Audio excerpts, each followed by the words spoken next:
ရှေ့တစ်ခါဗီဒီယိုမှာတော့ဒေါက်တာဆရာကြီးဒေါက်တာဦးကျော်လင်းပြောထားတဲ့အထက်အဟာမှာပေါ့နော်ကျွန်မအနေနဲ့3လကလေးဆိုလို့ရှိရင်ဘယ်လိုလေးတွေရှိမှဒီလိုမျိုးတွေဖြစ်ပြီဆိုလို့ရှိရင်ကျွန်မအမြန်ဆုံးဆရာဝန်ပြသရမယ့်အခြေအနေပြောပြခဲ့တယ်ပေါ့နော်ပြသရမယ့်အခြေအနေဆွေးနွေးရမယ့်အခြေအခုကတော့6လပါနော်6လကလေးကိုယ့်ရဲ့ကလေးကအသက်6လဖြစ်သွားပြီဒါပေမဲ့လို့နော်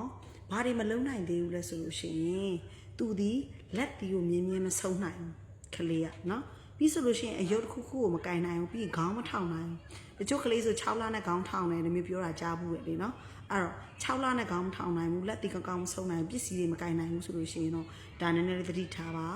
ကလေးကိုကျမတို့ဒါကဆရာဝန်နဲ့ဆွေးနွေးရမယ့်အခြေအနေပြီးတဲ့ခါကျလို့ရှိရင်ဆရာဝန်နဲ့ပြသပြီးပြောဆိုရမယ့်အမြန်ဆုံးပြသရမယ့်အခြေအနေကိုပြောတာပေါ့နော်ဒါကိုလည်းဆရာကြီးဒေါက်တာဦးကျော်လင်းပြောထားတဲ့ဗီဒီယိုလေးတစ်ခုအကြောင်းကျွန်မပြန်ပြီး sharing လုပ်တာပေါ့နော်အရှိဗီဒီယိုမှာကျွန်တော်တို့3လကလေးတစ်ယောက်ကဒီလိုအခြေအနေဆိုလို့ရှိရင်ဆရာဝန်နဲ့အမြန်ဆုံးပြသဆွေးနွေးရမယ့်